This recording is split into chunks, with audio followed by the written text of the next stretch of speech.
Quem sou eu? Palestra de Neville Goddard realizada em 15 de julho de 1968. Vocês acharão esta uma série interessante, pois muita coisa aconteceu desde que estivemos aqui há 1 ano e quase 10 meses, então temos que incorporar todas as coisas que aconteceram, aquelas que conheci em todo o país e aquelas que vêm às palestras em Los Angeles. O assunto desta noite é: quem sou eu? Essa é a eterna questão. Se eu lhe dissesse quem você realmente é, você não acreditaria em mim, mas eu lhe direi como você saberá um dia que você realmente é o ser que eu vou lhe dizer que você é. Se eu lhe disser agora que você é o Senhor Jesus Cristo, você não acreditaria em mim, e você pensaria que eu estou blasfemando, e ainda assim eu estou lhe dizendo a verdade. Há apenas uma maneira de você saber disso, e há apenas uma maneira de outro saber disso de você. No capítulo 16 do livro de Mateus, uma pergunta é feita: quem os homens dizem que o Filho do Homem é? E eles disseram: uns dizem que João Batista, outros que Elias, e outros que Jeremias ou um dos profetas antigos. E ele disse-lhes: mas vós, quem dizeis que eu sou? E Pedro respondeu: tu és o Cristo, o Filho do Deus vivo. Mateus 16 versículo 13, 16. Ele aceita a confissão de Pedro, mas adverte para não dizê-la ou expressá-la a outro até que ele tenha primeiro reinterpretado esse conceito popular do Messias em termos de sua própria experiência, mas ele disse a Pedro: não foi carne e sangue que te revelaram, mas meu Pai, que está nos céus, é quem o revelou. Mateus 16, 17. Nenhum homem pode lhe dizer, para persuadi-lo, que você é. Eu poderia ficar aqui de agora até o fim dos tempos, e você não está convencido, mas eu lhe direi esta noite como você um dia será convencido. Há apenas uma maneira de você saber que você é Cristo Jesus, que é Deus Pai, e é por meio de seu filho Davi, que o chamará de Pai. Há um poema de Browning, ele o chama de Saul. É baseado no primeiro livro de Samuel, capítulo 16, versículos 14 a 23, e neste, Saul é abatido por um espírito maligno, e Davi o restaura a saúde tocando e cantando para ele. Então Davi se torna um profeta, e profetiza a vinda do Messias, e então ele diz a Saul: ó Saul, será um rosto como o meu que te receberá. Um homem como eu você amará e será amado por você, para sempre.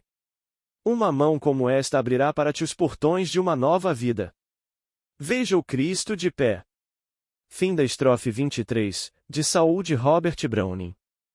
Ele pinta um quadro verbal do único ser que irá se revelar a um homem que perdeu a cabeça, pois Saul havia perdido a cabeça e não sabia quem ele era.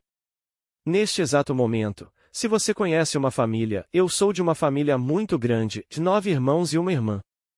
Se um dos meus irmãos neste exato momento se tornasse vítima de amnésia total, e o resto de nós ficasse na frente dele e tentasse persuadi-lo de que ele é nosso irmão, ele não seria persuadido. Se eu trouxesse todos os meus amigos que o conhecem intimamente e tentasse convencê-lo de que ele é de uma certa família, de uma certa identidade, você não conseguiria persuadi-lo. Se eu lhe disser que você se esqueceu de quem você é, que os viajantes da eternidade passam para corpos de carne e sangue e esquecimento, os viajantes para a eternidade passam para o Pai, e se lembram. Agora, é exatamente isso que vai acontecer com você um dia. Na minha audiência em Los Angeles, até hoje, há mais de 12 que tiveram a experiência. Um dia, uma explosão acontecerá dentro de sua cabeça e quando tudo se acalmar, por assim dizer, diante de você estará Davi, da fama bíblica, e não há incerteza quanto ao relacionamento. Você saberá que Davi é seu filho e ele saberá que você é seu pai, em cumprimento à Escritura, o segundo Salmo. Eu contarei o decreto do Senhor. Ele me disse: tu és meu filho, hoje te gerei. Salmo 2, 7. Você nunca saberá que Deus se entregou a você de qualquer outra forma que não seja a única, quando seu filho o chama de pai. Quando ele o chama de pai, você saberá quem você é. E então você poderá contar isso pelo resto da eternidade, e ninguém ficará convencido até que tenha essa experiência a seu respeito. Agora eu lhes digo, há apenas um corpo. O corpo do Senhor Jesus Cristo. Há um só Espírito, uma só esperança, um só Senhor, uma só fé, um só batismo, um só Deus, que é Pai de todos, que é por meio de todos, sobre todos e em todos. Efésios 4 versículo 4, 6. É assim que você saberá que o homem que ousa reivindicar isso realmente é o que ele reivindica. Agora, deixe-me contar a você a experiência de duas moças de Los Angeles. Eu sei o que experimentei. Eu poderia escrever, como eu fiz, eu conto para outros, não de forma convincente porque parece, como eu disse a você antes, parece blasfêmia, pois você e eu fomos treinados desde a infância que um homem que viveu 2000 anos atrás era o Cristo, e somente o Cristo, e ninguém mais é Cristo, apesar das Escrituras que nos dizem. Vocês não percebem que Jesus Cristo está em vocês? 2 Coríntios 13, 5. Se você for perfeitamente honesto consigo mesmo, dirá: não, eu não sei de nada, mas leia no capítulo 13 de 2 Coríntios.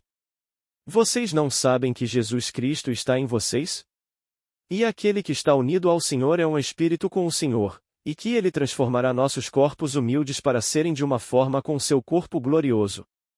Bem, agora, aqui estão as duas experiências. Uma senhora se encontra em um grande interior, toda a frente é de vidro. Há colunas de mármore, e é muito escassamente mobiliado. Há apenas uma cadeira, e ela se encontra sentada nela. Olhando através do vidro, ela vê uma carruagem autopropulsada entrar em cena. Uma porta se abre automaticamente e sai dessa porta o orador vestido com roupas normais, usando uma capa de invernes. Entrei no lugar onde ela estava. Ignorei-a, não demonstrei nenhum reconhecimento dela, mas comecei a falar sobre poder, poder infinito. E ela olhou e disse: ora, este é Neville, mas é Deus, é Neville, e ele é Deus. E ela continuou repetindo isso. Então cheguei ao fim. Eu ainda não a reconheci, não prestei atenção nela, apenas proclamando poder. Então ela disse como se por compromisso a carruagem apareceu novamente. Eu me virei e entrei novamente nesta carruagem e desapareci. A coisa toda desapareceu. Era puro poder. Quando fui enviado para fazer o trabalho que estou fazendo, foi o poder que me comandou. Fui primeiro abraçado pelo amor infinito, e me fundi com ele, mas enquanto sou um com o amor e é o homem, o Senhor ressuscitado, fui levado diante de um ser que era poder infinito. Agora, você pode pensar que é outro ser, não, Deus desempenha todos os papéis. Deus é um ser proteico, como Proteu, o lendário deus do mar a serviço de Netuno, que ele poderia assumir qualquer forma, qualquer figura, qualquer corpo a serviço daquele que o enviou. Então o poder infinito é o mesmo ser que é amor infinito e somos informados nas Escrituras que Cristo é o poder de Deus e a sabedoria de Deus. Então, ao me ver falando apenas de poder, e poder infinito, ela sabia quem eu era. Eu poderia dizer a ela de agora até o fim dos tempos, eu não poderia persuadi-la. Ela teria que ter isso mostrado a ela pelo único ser que poderia mostrá-lo, e esse é Deus. Pois Deus fala ao homem por meio de sonhos, mas ele se revela por meio de visão, como nos foi dito no capítulo 12 do livro de Números. Então, se ela não tivesse tido a visão, eu poderia ir de agora ao longo do tempo, e eu não poderia realmente persuadi-la da verdade do que estou falando. Então outra senhora disse: eu me deparei com uma cena. Era uma cena enorme. E todo tipo de pessoa estava presente, todas as nacionalidades diferentes, e estranhamente, eles ouviram você na língua em que nasceram. E você está simplesmente de pé, não na água, mas de pé na praia, mas às suas costas havia um corpo infinito de água, um lago enorme, mas você não via nenhuma linha costeira. E lá estava você, vestida com uma túnica branca, e você estava falando para toda a multidão. Eu sabia que você era Neville, e ainda assim, ao mesmo tempo, eu sabia que você era Jesus. E não havia incerteza em minha mente. Eu sabia, este é Neville e eu também sabia, aquele é Jesus. Agora, isso parece insano, mas eu sei por experiência própria que todos neste mundo são o Senhor Jesus Cristo. Há apenas um corpo. Você não perde sua identidade. Você continua sendo o que é. Você é João. Você é Maria, você é Pedro, você continua sendo o ser individualizado que você é, e ainda assim você é Jesus. Ainda assim, você é Deus. E cada um está destinado a ser todo Deus. Não há espaço na eternidade para dois deuses, não há espaço na eternidade para outro. Mas você e eu, separados de Deus Pai, no sentido apenas de perder a memória de quem realmente somos, essa é a separação. Se neste exato momento não consigo lembrar quem sou, não fui a lugar nenhum, mas certamente estou separado do ser que eu sabia que era. Então, quando digo que estamos separados de Deus, quero dizer isso nesse sentido. Então, a separação de Deus é ao mesmo tempo uma tragédia e um triunfo. É a queda, e ainda assim é o começo de uma nova criação. E essa separação, que agora é encarnação, e a encarnação completa é essencial para a individualidade, uma encarnação completa que agora implicará o esquecimento completo do ser que eu sou quando eu beber aquela taça do esquecimento. Ele disse: Não beberei eu o cálice que o Pai me deu? João 48, 11. Beber o cálice é esquecer quem eu sou e acreditar que sou um pequeno ser de carne e osso. Todos saíram do Pai. Ele disse: Saí do Pai e vim ao mundo, outra vez deixo o mundo e vou para o Pai. João 16, 28. Então, sair do Pai é simplesmente esquecer o ser que eu sou, e acreditar que sou esse ser fragmentado, vendo bilhões de nós, e agora estou em guerra com meu eu fragmentado, sem saber que todos que encontro são meu próprio eu expulso. Não há outro. Até que essa experiência aconteça no homem, quando acontece em um homem, ele não vai e grita dos telhados, ele conta para um círculo íntimo. E nesse pequeno círculo, ainda assim, apenas alguns poucos realmente saberão disso, aqueles que tiveram a experiência de encontrá-lo em um mundo totalmente diferente, pois esse drama não é secular. Esse drama da Escritura é um drama sobrenatural. Não há história secular na Escritura, a coisa toda se desenrola nas profundezas da alma do homem e todos estão destinados a ter essa experiência. Quando a pergunta é feita: Quem sou eu?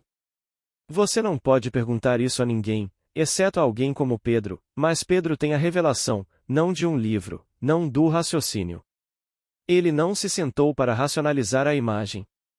Foi desvendado a ele de dentro dele.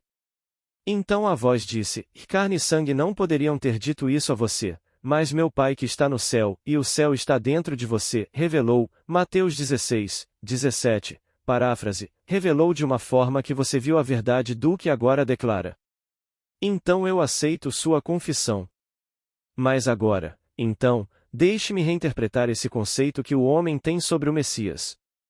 É um conceito falso. Eles esperam que ele venha de fora, e ele nunca vem de fora, ele vem de dentro. E ele vem tão repentinamente que ninguém está preparado para ele. Ele vem do nada, como nos é dito nas Escrituras. Como um ladrão na noite. 1 Tessalonicenses 5, 2. Quando ele vem, ninguém o está esperando. Eu sei que, no meu caso, essas 4 coisas importantes na minha vida certamente não eram esperadas. A primeira, uma noite nesta cidade, e esse foi o nascimento do alto. Agora, nós falamos, e somos informados nas Escrituras. A menos que você nasça do alto, você não pode entrar no reino de Deus. João 3 versículo 3. Bem, eu não tinha nenhum conceito, nenhum, de que aquele nascimento era literalmente verdade. Eu pensei que isso era simplesmente uma figura de linguagem, que eu, um homem grande, homem crescido, o pai de crianças, e eu devo nascer de novo? Bem, eu agi como Nicodemos. Como isso é possível? Como eu, um homem natural, posso entrar mais uma vez no ventre da minha mãe e nascer, quando na época em que renasci, bem nesta cidade, São Francisco, minha mãe tinha ido embora desta esfera. Agora, como isso poderia ser? Eu não percebi naquele dia, que foi em 1959, que aquele drama era literalmente verdade até que, dentro de mim, a coisa toda começou a se desenrolar quando minha cabeça inteira se tornou a vibração mais intensa, e eu me vi acordando de um longo sono. E onde eu acordei? Eu acordei dentro do meu crânio. Meu crânio era um túmulo, e ele está selado, e então eu saí dele como uma criança saindo do ventre de uma mulher, e então todo o drama das Escrituras me confronta. Aqui o vento, como nos disse no 3º capítulo do livro de João, quando ele diz a Nicodemos: você deve nascer de novo. E essa palavra traduzida como novamente é a palavra grega anodem, que significa de cima, isto é, de Deus, literalmente de cima, não do ventre da mulher abaixo, mas do ventre de Deus acima, que é o crânio do homem. Foi aí que o homem real começou a sonhar esse meu sonho estranho e peculiar. E é aí que o homem despertará. E daquele túmulo o homem sairá. Então, ele desperta, e despertar é a ressurreição. Ele desperta do longo sono, era tão profundo, parecia o sono da morte, pois você está em uma tumba, e sabe que é uma tumba, mas sabe que é seu crânio. E você sai. Então o vento, um vento peculiar, sobrenatural, você sente e ouve. Sua atenção é desviada daquele corpo do qual você acabou de emergir. Você é desviado apenas por uma questão de segundos e quando olha para trás, o corpo se foi, em cumprimento às Escrituras. Para onde levaram o corpo? João 20 versículo 15. O corpo se foi. Mas em seu lugar você encontrará 3 homens.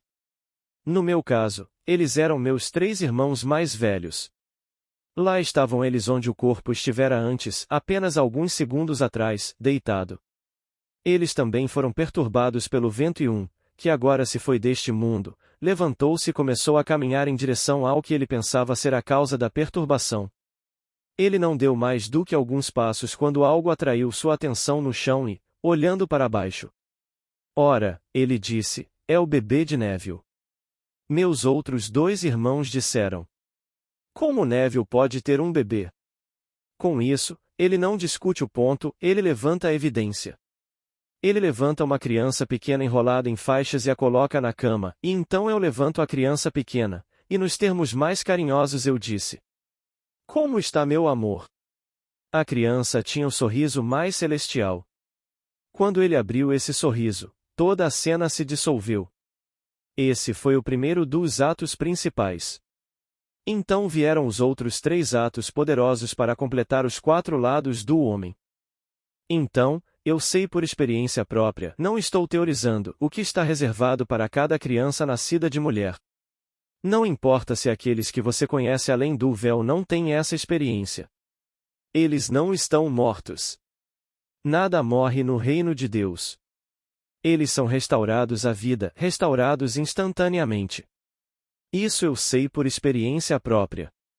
Nenhuma reencarnação, eles são restaurados, e eles são jovens e novos, os mesmos corpos em um mundo terrestre, exatamente como este, e inexplicavelmente novos, não consigo descrever.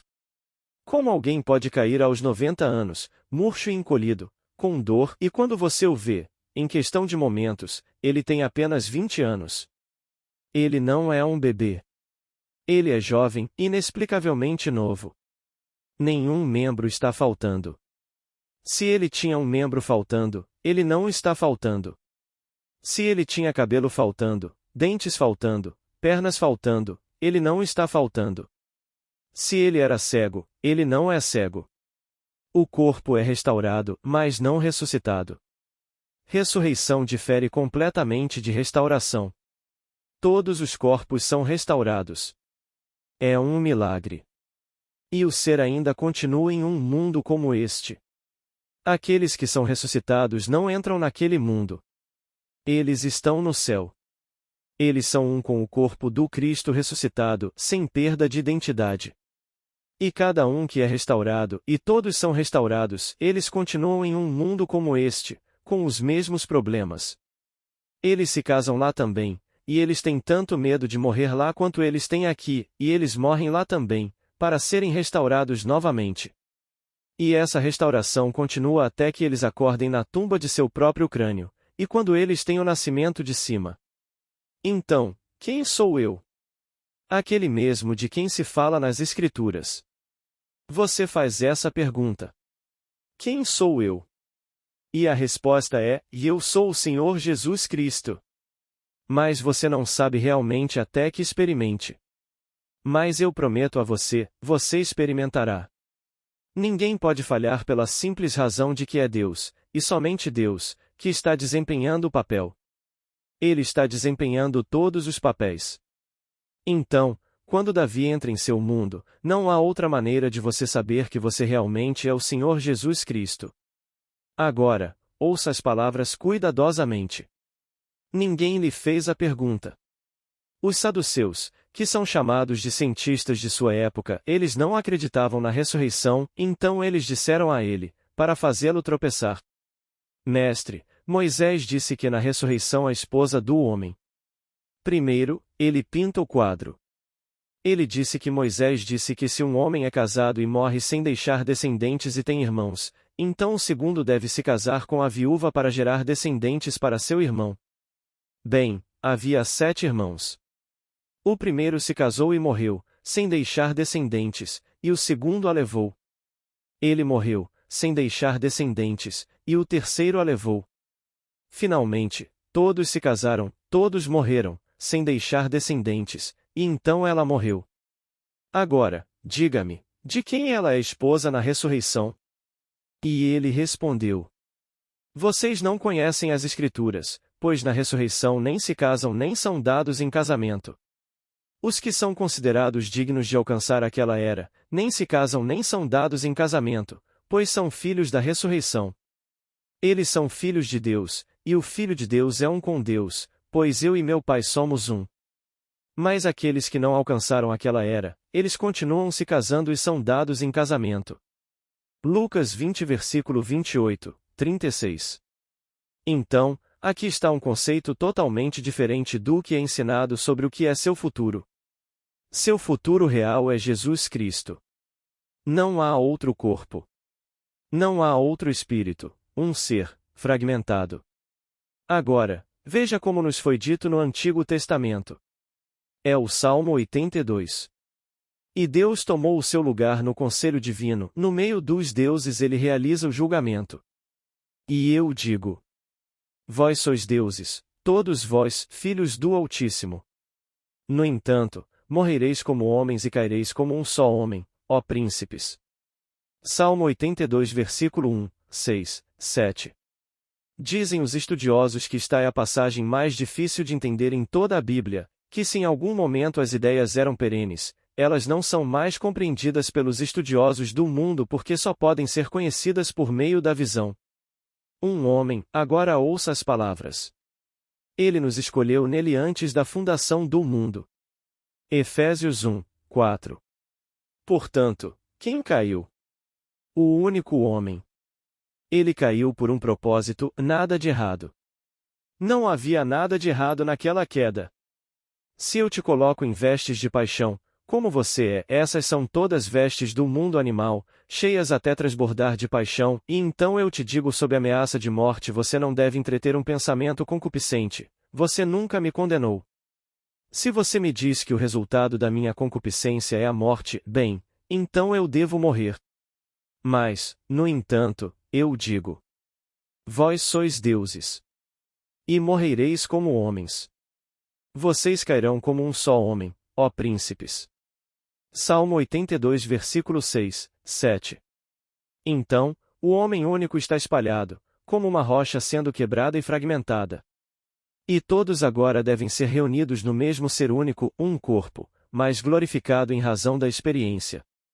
Bem, agora, a Escritura nos diz: eu não fiz nada errado na queda. Nossos sacerdócios nos dizem que fizemos errado. Bem, então, ouça estas palavras. Se a desobediência me afastou do Pai e me fez perder a identidade do meu próprio ser, que é Jesus Cristo, e me fez acreditar que sou um pequeno animal, então o que essas palavras estão fazendo nas Escrituras do capítulo 11 do livro de Romanos? Deus condenou todos os homens à desobediência, para que ele tenha misericórdia de todos. Romanos 11 versículo 32. Então, se a desobediência me expulsou, a causa da minha desobediência foi aquele que me vestiu com esta vestimenta de pele, pois ele me colocou em um corpo animal, e então me ameaçou de morte se eu tivesse um pensamento concupiscente. Bem, como eu poderia evitar? Que homem neste mundo, se ele tem algum sangue vermelho nele e é saudável, poderia ter evitado? Mesmo se você fosse ao extremo e se emasculasse, você ainda entreteria o pensamento. Se você é impotente, o pensamento ainda está lá. Enquanto a energia é transformada em geração, você não pode evitá-la. Quando a cortina do seu corpo é rasgada em duas de cima a baixo, e então as energias são revertidas para a regeneração, você pode pegar todo o mundo e expô-lo nu diante de você, e não há desejo. Você não poderia entreter um pensamento concupiscente. Mas até aquele momento, quando você é transformado em geração, então você é condenado à morte em razão do fato de que aquele que primeiro me disse que eu não deveria comer disto é aquele que me disse que me fez desobediente. Porque ele consignou todos os homens à desobediência, para que ele possa ter misericórdia de todos. Romanos 11, 32. Então, no final, todos retornam, todos são perdoados, e tudo é perfeito. O homem, quando está caído, não consegue acreditar nisso. Ele quer punir, ele quer machucar, mas então você nunca esteve na presença do amor infinito. Você não pode estar na presença do Cristo ressuscitado e sentir qualquer emoção além do amor. É impossível sentir qualquer coisa além do amor, e você está olhando diretamente para o rosto do Cristo ressuscitado. Ele faz uma pergunta muito simples: qual é a melhor coisa do mundo? E automaticamente, como se tivesse sido divinamente solicitado, você responde: fé, esperança e amor. Estes três, mas o maior de todos estes é o amor. 1 Coríntios 13 versículo 13. Naquele momento, ele te abraça, e você se funde, e você se torna um com o Senhor ressuscitado. E aquele que está unido ao Senhor se torna um espírito com ele. Não nos foi dito: se fui crucificado com ele em uma morte semelhante à sua, certamente serei um com ele em uma ressurreição semelhante à sua? Romanos 6, 5. Então, a crucificação acabou para todos nós. A ressurreição está acontecendo, uma, e nenhuma falhará. Então, todos já foram crucificados com Cristo, cada um. Ele nos escolheu nele antes da fundação do mundo. Efésios 1, 4. Então, sua crucificação foi a nossa crucificação. Agora a ressurreição começou, e um após o outro, ele está sendo despertado dentro do túmulo de seu próprio crânio, e o drama se desenrola dentro deles, e eles saem. Então, no final, você será apenas o Senhor Jesus Cristo. Então, quando lhe é dito nas Escrituras que eles viram a lei personificada, eles viram os profetas personificados em Moisés e Eliseu, aqui está Jesus transfigurado diante deles. E quando seus olhos foram abertos, era somente Jesus, pois a divina misericórdia avança e redime o homem no corpo de Jesus, somente aquele corpo. E ainda assim, você não perde sua identidade, mas aqueles que têm a visão verão e o conhecerão, mas ainda saberão que você é Jesus. Eles o conhecerão e ainda saberão que você é Deus e o poder de Deus. E Cristo é o poder de Deus e a sabedoria de Deus. 1 Coríntios 1, 24. Então, essa pergunta não é algo que o homem pode responder. Carne e sangue não podem lhe dizer que você é Jesus Cristo. Eu poderia ficar aqui e usar todos os argumentos do livro, mas você ainda não seria persuadido. Você sairia dizendo: aquele homem ou é louco ou é pura blasfêmia, pois está em conflito com o que as igrejas lhe ensinaram. Mas não estou especulando, não estou teorizando, falo por experiência própria. Digo a você o que sei por experiência própria. Não li em um livro, não fui ensinado por um homem. Simplesmente veio por uma revelação de Jesus Cristo da mesma maneira que você leu no primeiro capítulo do livro de Gálatas. E Paulo disse: eu não o recebi de homem algum, nem me foi ensinado, mas foi por revelação de Jesus Cristo. Gálatas 1, 12. E ele diz a você: não há outra doutrina. E ele fez essa afirmação em uma declaração da Escritura antes que os 4 evangelhos fossem escritos. Na verdade, não foi apenas escrito antes que os 4 fossem, mas era uma escola de pensamento já estabelecida.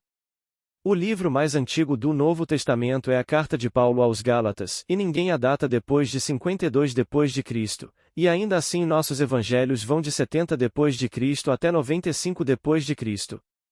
Então, uma geração depois que a carta de Paulo apareceu instruindo os Gálatas, e então vieram seus Tessalonicenses, e então vieram seus Coríntios, e todos estes antecederam os evangelhos. Então, eu sei que a história de Jesus Cristo é a história de cada criança nascida de mulher, que todos nós caímos juntos, e todos nos levantaremos em nosso próprio tempo. Ele nos chama, um por um. Enquanto isso, ele nos prova nas fornalhas da aflição, como nos é dito em Isaías. Eu vos provo nas fornalhas da aflição. Por amor de mim mesmo o faço. Por amor de mim mesmo o faço, pois como se daria a minha glória a outrem? Não darei a minha glória a outrem. Isaías 48, 10. Você tem que se tornar ele para receber sua glória. E chegará o dia em que tiraremos essas vestes de carne e sangue e colocaremos o corpo de glória, que é seu. Você o tirou para essa experiência, e você saiu do céu para ter essa experiência. Você a teve, e retornará glorificado. E é assim que o ser infinito se expande.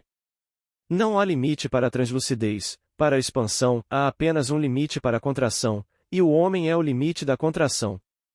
O homem é o limite da opacidade, mas chegará o dia em que você quebrará a casca, e então você adicionará a glória do corpo de Deus, pois sua glória adiciona aquela glória, e tudo se expande além da medida. Agora, isso pode ser um pouco diferente do que você teve no ano passado, ou mesmo em anos anteriores, mas isso é baseado na experiência do último ano e 10 meses.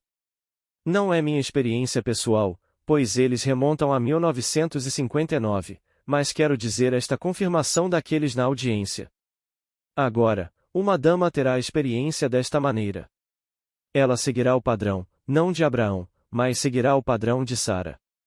E Sara era velha demais para ter um filho, pois é dito sobre Sara. Deixou de estar com ela segundo o costume das mulheres. Gênesis 18, 11. Em outras palavras, ela seria incapaz de conceber um filho e levá-lo à fruição, como você lerá no livro de Gênesis. Então, uma dama tem desta maneira. Eu poderia dar a vocês uma dúzia da minha audiência em Los Angeles, nós pegaremos uma. Ela tem 2 irmãos. Ela não vê esses irmãos há 40 e poucos anos. Ela tem um senhorio, a quem ela considera um irmão mais novo. Ela estava fora de casa uma noite, algo que ela raramente faz, a menos que saia da cidade, mas ela estava na cidade e alguém estava angustiado e pediu a ela para, por favor, dormir aqui esta noite. Mas ela disse: eu tenho que ir para casa primeiro e dizer aos meus vizinhos onde estou porque eles dependem de mim. Elas são senhoras idosas. Ela disse: tudo bem, mas me prometa que você vai voltar. E ela fez isso. Ela disse: estou em uma casa estranha com uma pessoa estranha em uma atmosfera estranha, e aqui estou eu nas primeiras horas da manhã, quando sinto essa brisa e vibração peculiares na minha cabeça. Ela aumenta em intensidade. Quando chega ao ápice da intensidade, de repente, aqui vem meus 2 irmãos que não vejo há mais de 40 anos, e meu senhorio. Meu irmão mais velho disse: mas ela é velha demais para ter um bebê. Bem, todos concordaram, mas ele pegou o bebê enrolado em faixas e o colocou nos braços da irmã. Agora, essa senhora tem 77 anos, uma professora aposentada de Los Angeles. Isso acontece no caso dela como acontece com Sara, velha demais para ter um filho, mas essa não é uma criança física. Essa é uma experiência sobrenatural. Então, ela ouviu as palavras. Mas ela é velha demais para ter um filho quando a criança foi levantada do chão e colocada em suas mãos. Depois disso, ela se viu em um cânion onde mora. Diferente da minha experiência, ela está em um cânion, o lado acidentado de um cânion, e aqui vem esse rapaz loiro de olhos azuis. E disse: eu não tive que perguntar a ele: de quem você é filho, meu rapaz? Eu sabia que ele era meu filho, e eu sabia que ele era Davi da fama bíblica. Ela teve todas as experiências, menos a pomba, e isso leva 9 meses e 2 anos depois da terceira poderosa. Ela vai ter, porque ela teve as 3 primeiras. Então, um homem difere neste trabalho de uma mulher. Ela toma o padrão de Sara e ele toma o padrão de Abraão, mas a imagem idêntica como relatada nas Escrituras. Então, você se detém nisso esta noite, mesmo que não consiga aceitá-lo completamente. Você se detém nisso. Quem sou eu? Ele está dizendo a verdade? Neville sabe do que está falando? Ele realmente teve essas experiências? Pergunte, apenas pergunte, e veja se você não consegue obter de dentro de si uma resposta para a verdade do que estou falando. Lhe digo, a resposta virá. De alguma forma estranha, Deus responderá, pois Deus não é um ser distante. Deus está dentro de você. Ele nunca está tão distante a ponto de estar perto, pois proximidade implica separação. Deus não pode nem estar perto de mim. Por quê? Porque o nome dele ele me deu. Bem, qual é o nome dele? Eu sou. Você consegue encontrar algo que seja, bem, você não pode dizer eu estou perto, é o único, é a raiz, é o próprio centro do seu ser. Minha mão está perto, minha cabeça está perto, meus amigos estão perto. Mas não posso dizer, eu sou, e entreter esta palavra perto. E eu sou é o nome de Deus para sempre. Se eu sou é seu nome para sempre, bem, então, ele não pode estar longe. Na verdade, ele não pode estar nem tão longe a ponto de estar perto, pois proximidade implica separação. Isso é quem você realmente é, e esse ser que é eu sou, esse é Deus. Esse é o Senhor Jesus Cristo. E quando ele pergunta: quem vocês dizem que eu sou? Ele poderia ter dito: vocês são o poder de Deus, pois a palavra Cristo é definida em Coríntios como o poder de Deus e a sabedoria de Deus. Um dia você terá a experiência, e verá alguém que fez a afirmação, sem se gabar, e você chegará a uma cena, e a cena se revelará diante de você, e você saberá que a afirmação dela, ou a afirmação dele, é uma afirmação verdadeira, pois você saberá que ele é Jesus, ou saberá que ela é Jesus, e você ainda não pensará que não é o ser que você conhece. Não há perda de identidade, e ainda assim, Jesus. E você retorna ao seu estado de vigília aqui, e não há incerteza em sua mente quanto ao que você experimentou. E quem fez isso? Deus dentro de você fez isso. Deus se revela dentro de você. Agora, vamos entrar em silêncio por um momento e depois fazer perguntas e respostas. Pergunta. No começo da sua palestra, Neville, você disse que há apenas um espírito. Atualmente, há muitos livros chegando às livrarias sobre necromancia, feitiçaria, bruxaria e assim por diante. Com o que essas pessoas que lidam com as artes negras estão lidando, se há apenas um espírito? Neville. Há apenas um espírito. Leia Efésios. Um corpo. Começa com o corpo primeiro. Um corpo, um espírito, uma esperança, um Senhor, uma fé, um batismo, um Deus e Pai de todos nós, que é sobre todos, por todos e em todos, como nos é dito em Efésios. Não se afaste da unicidade de Deus. O fundamento de toda a fé começa com esse Shema, ou a confissão dos Hebreus, e ouve, ó Israel, o Senhor nosso Deus, o Senhor é um. Deuteronômio 6, 4. Você não pode se afastar disso. Quando Jesus foi questionado sobre o maior de todos os mandamentos, ele não mencionou o que chamamos de 10. Ele citou este mandamento. Ouve, ó Israel, o Senhor nosso Deus, o Senhor é um. É uma unidade composta, uma feita de muitos. É isso que a palavra significa.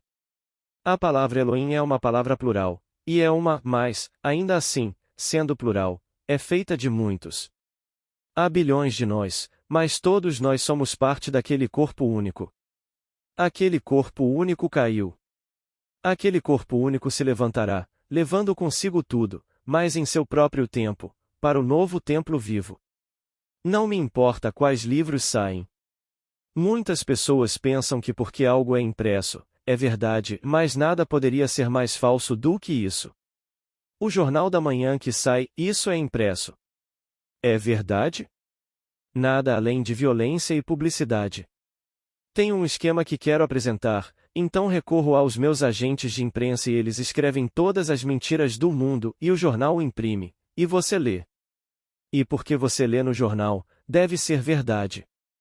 Bem, nada poderia estar mais longe da verdade.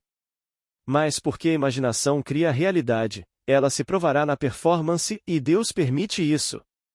Não há nada além de Deus. Pergunta: quando alcançamos a ressurreição, ainda precisamos retornar? Neville: você não. Após a ressurreição, você não se encontra restaurado à vida, você é um com o corpo de Deus. Ele virá para todos, ou uma parte de Deus seria perdida, e isso é impossível. Ele disse: não é a vontade de seu Pai que alguém se perca. Pergunta: a parábola do semeador nos faz pensar que algumas cairão, porque diz que algumas caíram em solo pedregoso e outras caíram em espinhos. Neville: tudo bem. Está acontecendo aqui esta noite. Há um terreno rochoso aqui esta noite. Eles passarão por aquela porta e dirão: aquele homem é louco. Esse é um terreno rochoso. Então há aqueles que dirão: bem, você sabe, eu gostaria de acreditar, e acho que vou tentar. Bem, isso está entre os espinhos. Eles saem todos entusiasmados, mas os cuidados do dia vão sufocá-los, e então há aqueles que não estão preparados para a revelação, e então serão sufocados, mas há aqueles presentes que a receberão e suportarão 30 vezes, 50 vezes, 100 vezes mais. Mas a cada momento em que essa revelação é dita, há sempre 4 fundamentos sobre os quais ela se baseia. Pergunta: o que o ressuscitado faz? Neville: o que ele faz? Ele é parte do corpo de Deus. Ele é o poder criativo do universo, sem perda de identidade. Sem perda de identidade, essa é uma coisa que devo assegurar a cada pessoa que me ouve. Você não está absorvido, e ainda assim é um corpo. Ela me viu na praia. Ela não está sozinha, a outra me viu no interior, e esses dois não estão sozinhos.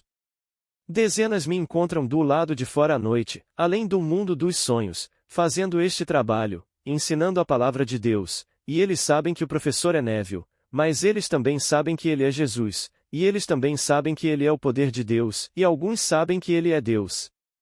E, ainda assim, todos eles sabem que eu sou Neville. No entanto, neste mundo, eu sou tão fraco, eu sou tão limitado e tão frágil quanto o próximo. Você toma sobre si as fraquezas da carne para alcançar aqueles que estão na carne. Pergunta: você diz, além do mundo dos sonhos. O que exatamente você quer dizer?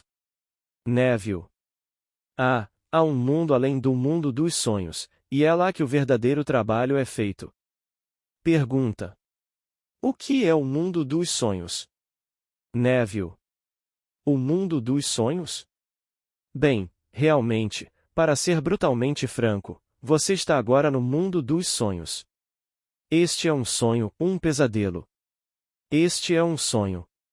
O próprio Deus entra pela porta da morte com cada um que entra, e ele se deita na sepultura com eles em visões da eternidade até que eles acordem e vejam Jesus, e as roupas vivas ali que a fêmea teceu para eles, e as roupas vivas são apenas uma figura de linguagem.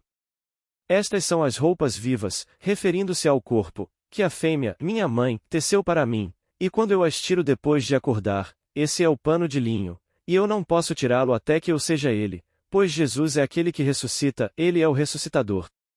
Pergunta: considero-me fragmentado até agora porque não tive essa experiência, o restante da pergunta não pode ser ouvido na fita.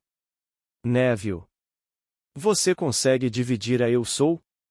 Interlocutor: não, mas quero dizer neste momento, já que não tive essa experiência. Neville: bem, isso realmente não importa. Interlocutor: não importa. Neville: enquanto você está sentada aqui, minha querida, você diz, eu sou, não é? Bem, não pode ser dividido, pois essa é a unidade da qual falo. Isso é Deus. Interlocutor: mesmo agora, antes dessa experiência. Neville: antes dessa experiência, você pode alegar, e eu sou ele. É dito a você que se você não alegar, e eu sou ele, você morrerá em seus pecados.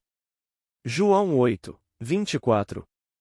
Você está passando a responsabilidade para outra pessoa fazer isso. Interlocutor. Ah, faça isso agora mesmo? Neville. Porque, certamente, você não ressuscita agora.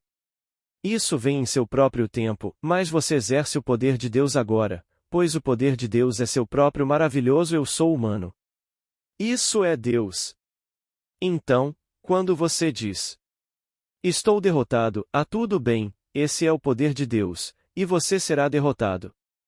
Quando você diz: estou ferido, esse é o poder de Deus, e você será ferido, mas se diante de todas as coisas, você disser: sou desejado. Estou contribuindo para o bem do mundo, apesar da ausência de todas as evidências em contrário, você contribuirá e será desejado, pois está usando o poder de Deus. Interlocutor. Agora mesmo? Neville. Agora mesmo. Você tem que usar o poder de Deus. Só existe o poder de Deus. Quando você fala do diabo, que diabo? Ouça as palavras da Escritura em Deuteronômio. Eu mato e faço viver, eu firo e eu curo. Eu levanto minha mão ao céu e clamo, eu vivo para sempre. Não há Deus além de mim. Deuteronômio 32, 39. O mesmo que mata é o que faz viver. O que abençoa é o que amaldiçoa. Então, o homem é o poder operante, e ele tem que operá-lo. Deus se tornou homem, para que o homem se torne Deus. Pergunta. Mas a maioria de nós colocou tudo no futuro. Quando, no futuro, nós. Neville. Mas eu sou não é futuro. Eu sou é presente.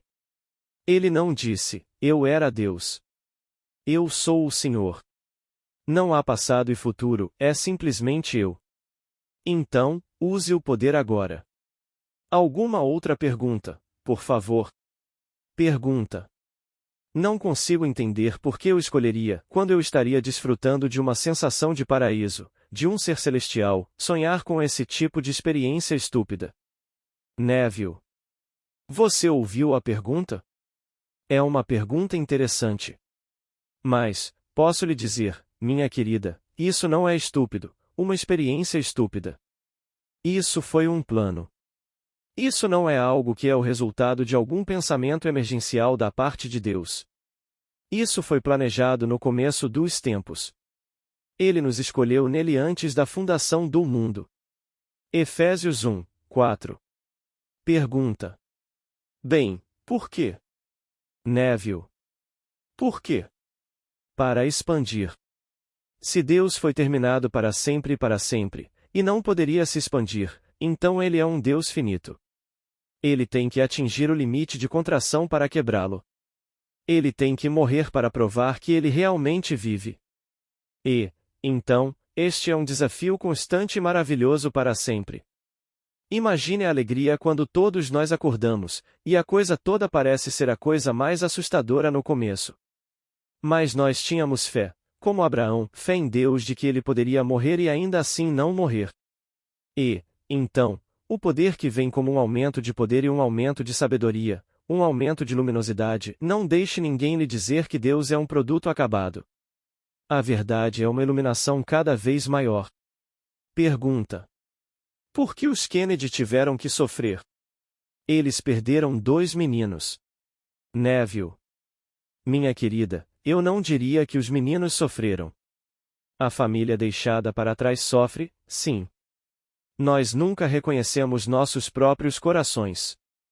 Ninguém conhece o pensamento de um homem, mas o espírito do homem que habita nele. Da mesma forma, nenhum homem conhece os pensamentos de Deus, mas o espírito de Deus que habita nele. Quem sabe que pensamento aqueles meninos entretinham? Os 3 foram mortos violentamente, e também uma irmã. Joseph foi morto na guerra. Sua irmã foi morta, seu marido foi morto, e esses 2 meninos foram assassinados.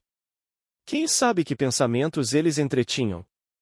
Para ser dramático, eu não sei. Em outras palavras, tudo foi feito quando o primeiro foi assassinado para identificar seu nome com Lincoln, o mesmo sentimento, não McKinley, mas ele também foi assassinado. Mas eles tentaram fazer disso uma ficção de Lincoln, para prepará-lo para o futuro, e eles fizeram isso. Então, se você quer glória na terra, eles certamente a têm. Eles a têm se você a quer na terra, mas todas as coisas da terra desaparecerão, e não deixarão rastro algum para trás. Tudo aqui vai passar como se nunca tivesse existido, e todos despertarão. Agora, aqui, eu digo que você não pode violar as Escrituras. As Escrituras devem ser cumpridas em mim. Davi é descrito no capítulo 16 de 1 Samuel como um rapaz loiro, ele é descrito como ruivo, ruivo com olhos lindos, implicando olhos azuis, azuis, maravilhosos e uma pele avermelhada. 1 Samuel 16, 12. Na minha audiência, o homem mais negro que eu pessoalmente já vi, e eu nasci entre negros embarbados, e nós os temos preto-azulados embarbados, mas Beni é o homem mais negro que eu já vi. Beni é o pai de Davi, e ele sabe disso. Beni teve a experiência do nascimento do alto. E qual era a criança? Um bebezinho, um filhinho de bochechas rosadas. Seria impossível para Beni se casar com a mulher mais loira do mundo e gerar uma criança clara, estou lhe dizendo, ele é tão negro. Você nunca viu ninguém tão negro quanto Beni Gold, um sujeito grande, forte e robusto. Ele teve o nascimento do alto, e aquela criança que foi colocada em seus braços é uma criança loira, de olhos azuis e bochechas rosadas. É o menino Jesus. O menino Jesus é a criança, e Davi é loiro. E Beni, ele não se opõe a que eu o use como exemplo para provar que não somos pretos, amarelos, rosados ou brancos. Somos espírito. Mas Deus é um ser proteico, e o mesmo Deus que desempenha o papel de Neville desempenha o papel de Beni, pois Beni diz, eu sou, a esse é Deus, e eu digo, eu sou, a isso é Deus. Olhem um para o outro, e não consigo ver como poderíamos sair dos mesmos pais.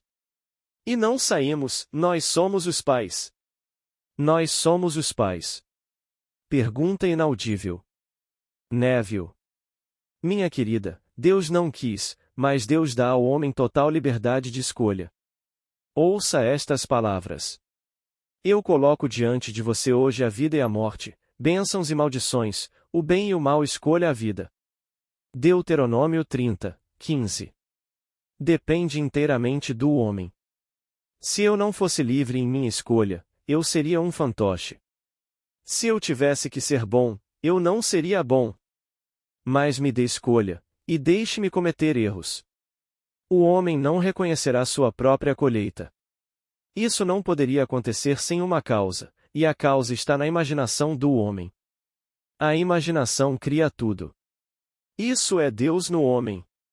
Então, se eu quero fazer fortuna, e tenho os meios, e isso é vender armas, bem, o que está acontecendo agora?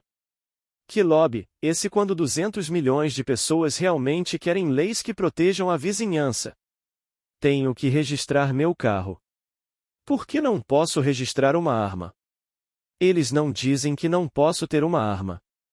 Eles dizem que você terá a arma como tem um carro, mas deve haver uma licença para ela, e uma renovação ano após ano. Então se eles entrarem na minha casa e eu não puder apresentar essa licença, bem, então, eles vão me questionar. Foi roubado? Eu vi. Eu dei. Preciso manter o controle daquela coisa que comprei com uma licença e, ainda assim, depois de tudo isso que aconteceu em nosso mundo, havia 3, Martin Luther King e os 2 Kennedy, e a demanda de toda a nação é ter uma licença. Outros países têm, mas ainda dizemos, não. Que lobby fantástico para chegar a essas pessoas que são os legisladores. Bem, se ele insiste em fazer isso, ele fará. Você não pode impedir um homem de imaginar. Coloque-me na cadeia e jogue a chave fora, mas você não pode me impedir de imaginar. E quem sabe quem está pisando o lagar? Neemias 13, 15. Pode ser alguma mulher na prisão que está pensando que está ferida, que não tem direito a esse tratamento, e ela está carregando em sua mente as cenas mais dramáticas, e elas não são cenas de amor. Essas são todas sementes que estão sendo plantadas, e quando as sementes surgem para reconhecimento, nem mesmo reconhecemos nossa própria colheita.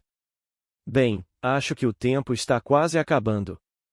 Vou pegar mais uma.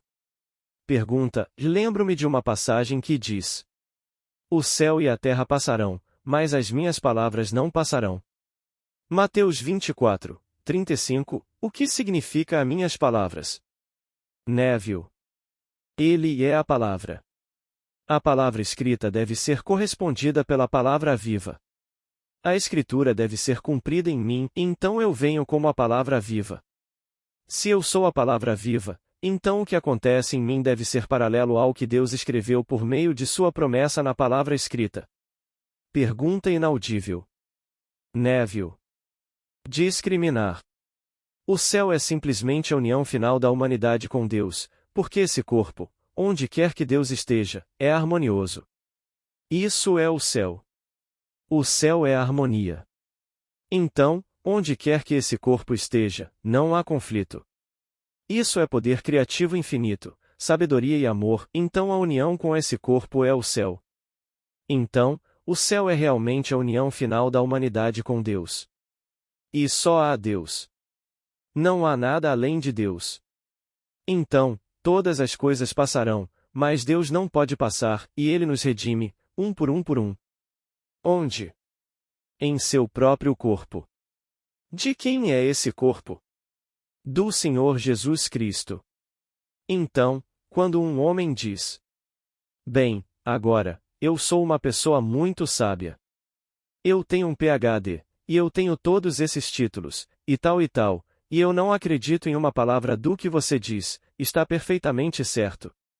Então eles dirão que eu sou ateu. Você sabe como a Bíblia chama um ateu? Ele pode ser a coisa mais sábia entre os homens, mas leia o Salmo 53. O tolo diz em seu coração: não há Deus, somente o tolo, então o que ele chama de atolo é aos olhos de Deus mais sábio do que o que ele é aos olhos de Deus. Ele tem que passar por tantas fornalhas para queimar o absurdo que adquiriu no mundo dos homens. Todas essas são as fornalhas pelas quais passamos. A perda de um filho, isso é uma fornalha. Uma amizade quebrada, isso é uma fornalha. Todos esses conflitos emocionais, essas são fornalhas. Elas não são fornalhas onde você anda através do fogo real. Esses são os fogos, e eles permanecem e queimam, e então todos esses são os fogos da terra pelos quais sou submetido, e no final, é a misericórdia infinita redimida. Eu não a adquiri. Que ninguém se gabe, que ninguém se vanglorie. Ninguém pode, por adquirir mérito, ganhar o reino dos céus. É graça, graça, graça, graça, e ainda, mais graça. E, então, minha aptidão para o reino não é consequência do que fiz, não é o resultado disso. É porque Deus me amou tanto, Ele simplesmente me pegou. Com todas as minhas tolices, com todas as minhas fraquezas, Ele me pegou naquele momento no tempo, com mãos sujas, impura por toda parte, mas quando me fundi com Ele, fui purificada. Pergunta inaudível. Neville. Não é um Deus lá fora, mas eu tenho que transmitir entre duas pessoas que aparentemente, você parece estar lá fora.